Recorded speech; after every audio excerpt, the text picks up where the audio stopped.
یہ کہانی پاکستان کی ہے، ایک ایسا ملک جو اپنی بقا کے لیے ہمیشہ اپنے دشمن کی ہر چال پہ گہری نظر رکھتا ہے۔ اس کا دشمن بھارت کبھی چھپ کر کبھی کھل کر اپنے منصوبوں کی تکمیل میں مصروف رہتا ہے۔ ان منصوبوں کو سمجھنا، اس کی حکمت عملی کو جاننا اور اس کے پیچھے چھپے مقاصد کو سمجھنا پاکستان کے لیے نہ صرف ضروری ہے بلکہ اس کی بقا کا معاملہ ہے۔ پاکستان کا جغرافیائی اور سیاسی منظرنامہ ایسا ہے کہ یہاں کی ہر چال کو بغض، دشمنی اور مفاد کے جنگ میں بہت احتیاط سے دیکھنا پڑتا ہے، اور بھارت کے ساتھ اس کی دشمنی قدیم ہے۔ دونوں ممالک کے درمیان تعلقات ہمیشہ کشیدگی سے بھرے رہے۔ پاکستان کو یہ اچھی طرح سمجھنا پڑتا ہے کہ بھارت کی کوئی بھی چال یا فیصلہ دراصل ایک سوچے سمجھے منصوبے کا حصہ ہوتا ہے جو اس کے طویل المدتی مفادات کو دیکھتے ہوئے بنایا جاتا ہے۔ جب بھارت دنیا بھر میں اپنے نئے اتحادیوں کو تلاش کر رہا ہے، جب وہ اسرائیل اور امریکہ جیسے طاقتور ممالک کے ساتھ اپنے تعلقات کو مزید مستحکم کرتا ہے، تو پاکستان کو اس کے ہر قدم پہ گہری نظر رکھنا پڑتی ہے۔ بھارت کی ہر نئی دوستی، ہر نیا معاہدہ اور ہر اقدام پاکستان کے لیے ایک نئے چیلنج کی صورت ہوتا ہے۔ پاکستان کی حکمت عملی کا راز یہی ہے کہ وہ بھارت کے اقدامات کو نہ صرف نظر انداز نہیں کرتا بلکہ ان کی گہرائی تک پہنچ کر ان کے مقاصد کو سمجھنے کی کوشش کرتا ہے۔ جیسے ہی بھارت نے 1999 میں کارگل میں پاکستان کے ساتھ تصادم کیا تھا، یا جب وہ اسرائیل کے ساتھ تعلقات بڑھا رہا تھا، پاکستان نے ان تمام اقدامات پہ کڑی نظر رکھی۔ پاکستان جانتا ہے کہ بھارت کا ہر قدم ایک اسٹریٹجک مفاد کے تحت ہے، جو صرف اس کے اپنے مفاد کے لیے نہیں بلکہ پورے خطے کے توازن کو متاثر کرنے کی کوشش ہوتا ہے۔ اور پاکستان کو اپنے دشمن بھارت کی دوستیوں اور اس کے تعلقات کے جال میں پوشیدہ مقاصد کو سمجھنا ضروری ہے۔ جب بھارت نے نریندر مودی کی قیادت میں اسرائیل کے ساتھ تعلقات مزید مستحکم کیے، تب پاکستان نے خاموشی سے اس کی ہر چال پہ نظر رکھی، ان کے بیانات اور عمل کا تجزیہ کیا۔ پاکستان کے لیے یہ ضروری تھا کہ وہ نہ صرف بھارت کے فوجی منصوبوں بلکہ اس کے سفارتی تعلقات کی گہرائی تک پہنچ کر اس کے مقاصد کو سمجھے۔ اس کہانی سے ہمیں یہ سبق ملتا ہے کہ پاکستان کے لیے بھارت کی ہر چال کو سمجھنا، اس کی دوستیوں کے پیچھے چھپے عزائم کو جاننا اور ان پر بروقت رد عمل دینا ضروری ہے، اور یہی وہ حکمت عملی ہے جو پاکستان کو اپنے دشمن بھارت کے ہر منصوبے کو ناکام بنانے میں مدد دے سکتی ہے۔ آپ سب پر سلامتی ہو، میں یاسر رشید ہوں اور آپ دیکھ رہے ہیں 92 ڈیجیٹل۔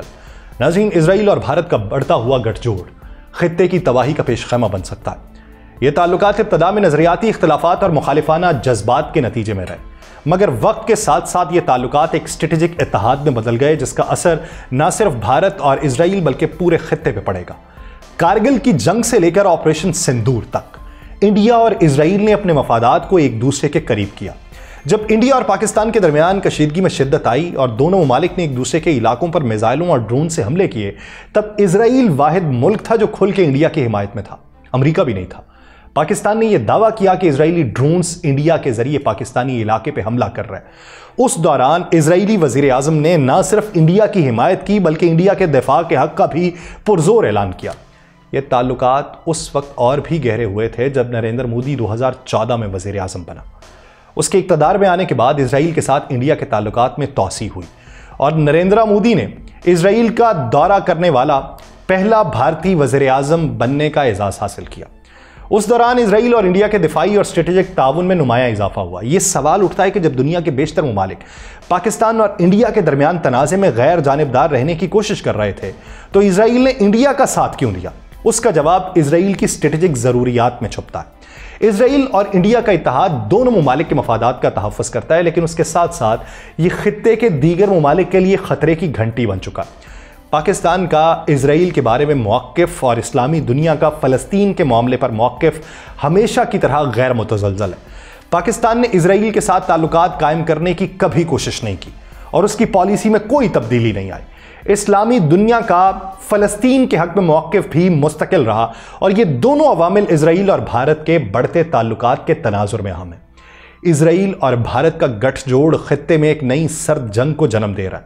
آپ نے اگر غور کیا ہو، بھارتی میڈیا کو واچ کیا ہو اس پورے عرصے میں، تو آپ کو یہ معلوم پڑے گا کہ جب پاکستان نے بھارت کے اوپر جوابی وار کیا تھا تو ان کے رپورٹرز کھڑے ہو کر یہ کہہ رہے تھے کہ پاکستان نے حماس کی اسٹریٹجی اپنائی ہے۔ جس طریقے سے حماس نے اسرائیل کے اوپر حملے کیے، اسی طریقے سے پاکستان جو ہے وہ انڈیا کے اوپر حملے کر رہا ہے۔ وہ حماس یعنی وہ اسرائیل کی حمایت میں حماس کو جارحانہ طور پہ پورٹرے کر رہا تھا، اسی طریقے سے وہ پاکستان کو پورٹرے کر رہا تھا۔ تو اس لیے دونوں ممالک کے مفادات پورے خطے کی سلامتی کے خطرے میں۔ اس اتحاد کے نتیجے میں پاکستان اور دیگر اسلامی ممالک کے لیے چیلنجز میں مزید اضافہ ہوگا اور اس کے اثرات بین الاقوامی سطح پر بھی محسوس کیے جائیں گے۔ اسرائیل اور انڈیا کے درمیان نظریاتی مماثلت میں ایک اہم پہلو ہے جس کی بنیاد دونوں ممالک کے اندرونی سیاسی اور سماجی ڈھانچوں پر ہے۔ اسرائیل کی صہیونی تحریک نے ہمیشہ مسلمانوں اور دیگر اقلیتوں کے خلاف ظلم و ستم کی تاریخ رکھی ہے۔ اس تحریک کا مقصد اسرائیل کی ریاست کو صرف یہودیوں کے لیے مخصوص کرنا ہے اور قرب و جوار کے اندر جتنے بھی مسلمان آباد ہیں ان کی زمینوں کے اوپر قبضہ کرنا ہے، جس کے نتیجے میں فلسطینیوں پر نہ صرف مظالم ڈھائے گئے بلکہ انہیں بنیادی حقوق سے بھی محروم کیا گیا۔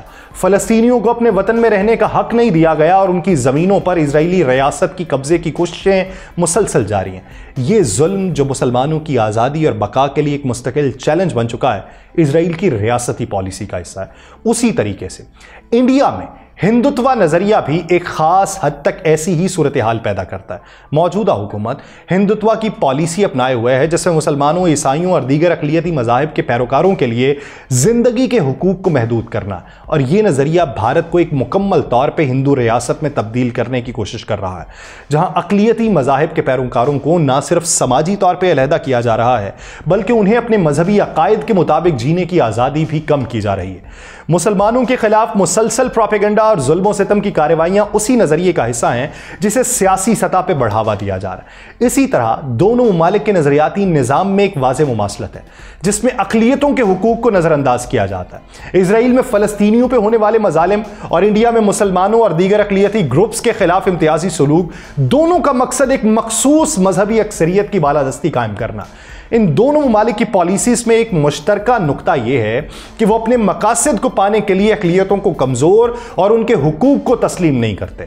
اسرائیل کی صہیونی پالیسی اور انڈیا کے ہندوتوا کے نظریے میں یہ مشابہت اس بات کا مظہر ہے کہ دونوں ممالک اپنے نظریات کی بنیاد پر اقلیتوں کے لیے زندگی کو جینے کے قابل بنانا نہیں چاہتے۔ پاکستان اور اسرائیل کے تعلقات ایک پیچیدہ اور حساس موضوع ہے جس میں کئی دہائیوں کی سیاسی تاریخ اور اختلافات شامل ہیں۔ پاکستان نے اسرائیل کو بطور ملک تسلیم نہیں کیا اور اس کی سفارتی پالیسی میں اسرائیل کے ساتھ تعلقات قائم کرنے کی کوئی بنیاد ہی نہیں رکھی گئی۔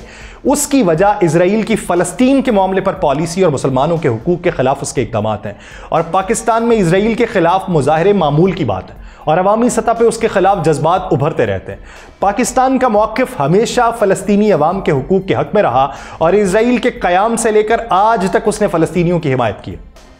پاکستان کے اس موقف کا تسلسل اسرائیل کے ساتھ تعلقات کی کبھی بھی منظوری نہیں دیتا، لیکن انڈیا اور اسرائیل کے تعلقات میں ایک مکمل تبدیلی۔ اگست 1947 کو انڈیا ایک آزاد ملک کے طور پہ جب قائم ہوا، 15 اگست کو اسرائیل کا قیام 14 مئی 1948 کو ہوا۔ انڈیا نے اسرائیل کے قیام کے خلاف ووٹ دیا تھا، یاد رہے اسرائیل کے قیام کے خلاف انڈیا کا ووٹ تھا، اور جواہر لال نہرو فلسطین کے بغیر اسرائیل کے قیام کے خلاف تھے۔ لیکن 1950 میں انڈیا نے اسرائیل کو تسلیم کر لیا تھا۔ دونوں ممالک کے درمیان سفارتی تعلقات قائم کرنے میں 42 سال لگے، اور یہ کام 1992 میں پی وی نرسمہا راؤ کی قیادت میں کیا گیا۔ اگرچہ انڈیا نے اسرائیل کے قیام کے وقت ہی فلسطین کی حمایت کی تھی اور 1988 میں فلسطین کو تسلیم کیا تھا، لیکن اس کے بعد انڈیا نے اسرائیل کے ساتھ تعلقات میں ایک نئی سمت اختیار کر لی، اور 2003 میں اسرائیل کے وزیر اعظم ایرل شارون نے انڈیا کا دورہ کیا، اور 2017 میں نریندر مودی اسرائیل کا دورہ کرنے والا پہلا انڈین وزیر اعظم بن گیا۔ ان تعلقات میں گہرائی 1990 کے دہائی کے آخر میں آنا شروع ہوئی جب انڈیا نے اسرائیل کے ساتھ اپنے دفاعی تعلقات کو مستحکم کیا۔ اسرائیل کے ساتھ انڈیا کے تعلقات میں ایک بڑی تبدیلی یہ آئی کہ بی جے پی حکومت نے اس تعلق کو مزید مستحکم کرنے کے لیے قدم اٹھائے۔ انڈیا اور اسرائیل کے درمیان دفاعی تعاون میں اضافے کے ساتھ دونوں ممالک کے تعلقات میں ایک نئے دور کا آغاز ہوا، اور اس کا اندازہ اس بات سے بھی لگایا جا سکتا ہے کہ انڈیا کے وزیر دفاع اور دیگر حکومتی ارکان نے اسرائیل کا دورہ کیا اور دونوں ممالک کے درمیان تجارتی اور دفاعی تعلقات قائم ہو گئے۔ کشمیر والا جو معاملہ ہے اس پہ عرب ممالک کا موقف اور انڈیا کے اسرائیل کے ساتھ تعلقات میں مضبوطی کا تجزیہ ایک دلچسپ اور پیچیدہ تناظر ہے۔ انڈیا اور اسرائیل کے تعلقات اس وقت مستحکم ہوتے ہیں جب انڈیا اور پاکستان کے درمیان تناؤ بڑھتا ہے، یا انڈیا کی سیاست میں دائیں بازو کے عناصر کی طاقت بڑھتی ہے۔ جب بھی انڈین قیادت میں مسلم مخالف جذبات میں اضافہ ہوگا، اسرائیل کے ساتھ اس کا رشتہ گہرا ہو جاتا۔ 1999 میں کارگل کی جنگ کے دوران انڈیا اور اسرائیل کے تعلقات مضبوط ہوئے تھے، اور اس وقت اسرائیل نے انڈیا کو ہتھیاروں کی ہنگامی کھیپ فراہم کی تھی۔ دلچسپ بات یہ ہے کہ عرب ممالک نے انڈیا کے ساتھ اچھے تعلقات رکھنے کے باوجود کشمیر کے مسئلے پہ پاکستان کا ساتھ دیا ہے، اور عرب لیگ ہمیشہ پاکستان کے موقف کی حمایت کرتی آئی ہے، جبکہ انڈیا کو مسئلہ کشمیر پہ عرب دنیا کی حمایت ہی نہیں مل پائی۔ 1978 میں اسرائیل اور بعض عرب ممالک کے درمیان کیمپ ڈیوڈ معاہدہ ہوا، جس کے بعد انڈیا کو اسرائیل کے ساتھ اپنے تعلقات کی پالیسی میں تبدیلی لانے میں مدد ملی، اور کیمپ ڈیوڈ معاہدے کے نتیجے میں بعض عرب ممالک نے اسرائیل کے ساتھ سفارتی تعلقات قائم کرنے کا فیصلہ کیا، جو کہ انڈیا کے لیے ایک اہم سنگ میل تھا۔ اس معاہدے نے انڈیا کو اسرائیل کے ساتھ اپنے تعلقات کی پالیسی کو نئے سرے سے ترتیب دینے کا موقع دیا۔ عرب ممالک کے بعض سفراء نے اس فیصلے پہ اعتراض کیا اور خبردار کیا کہ انڈیا کو اس کا خمیازہ بھگتنا پڑے گا، اور انڈیا کی جانب سے اس اعتراض کے باوجود پالیسی میں تبدیلی آئی اور انڈیا نے عرب ممالک کے دباؤ کو رد کر دیا۔ انڈیا کی حکومتی قیادت نے واضح طور پر فیصلہ کیا کہ وہ اسرائیل کے ساتھ اپنے تعلقات کو مزید مستحکم کرے گی۔ یہ ساری صورتحال اس بات کو ظاہر کرتی ہے کہ انڈیا نے وقت کے ساتھ اپنے مفادات کے مطابق اپنی خارجہ پالیسی کو ترتیب دیا ہے، اور نریندر مودی کا اسرائیل کا دورہ انڈیا اور اسرائیل کے تعلقات کی ایک نئی اور اہم علامت۔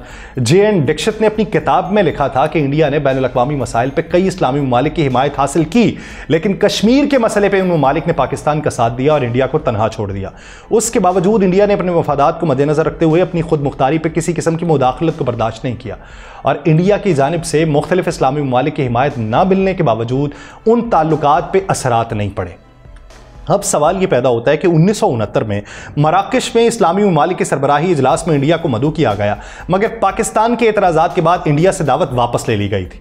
یہ واقعہ اس بات کی نشاندہی کرتا ہے کہ انڈیا کو مشرق وسطیٰ کے اسلامی ممالک میں پاکستان کے حق میں موقف کے باعث کچھ مشکلات کا سامنا رہا۔ انڈیا نے اس صورتحال میں اسرائیل کو گلے لگایا ہے۔ اس کی دلیل یہ ہے کہ اسرائیل ایک جمہوری ملک ہے انڈیا والوں کے نزدیک، جو انڈیا کے مفادات کے مطابق کام کر سکتا ہے، اور انڈیا کے لیے اسرائیل کے ساتھ تعلقات کی ایک اہم وجہ یہ ہے کہ اسرائیل کے ساتھ اس کی اسٹریٹجک شراکت داری ترقی کی جانب بڑھ سکتی ہے۔ جس طرف وہ کشمیر پہ تمام تر پروجیکٹ لگانے کی بات کرتا ہے، تو اسی پہ وہ تائید کرتا ہے کہ اسرائیل جو ہے وہ غزہ کی پٹی کے اوپر تمام تر جو ہے وہ اپنے پروجیکٹس چلا لے۔ تو اس کے اوپر ہمیں گہری نظر رکھنے کی ضرورت ہے۔ یہ ہے بھارت کی چال، اور اس بھارت کی چال کا توڑ ہم کو ڈھونڈنا ہے۔ مجھے دیجیے اجازت، اللہ نے کے بعد۔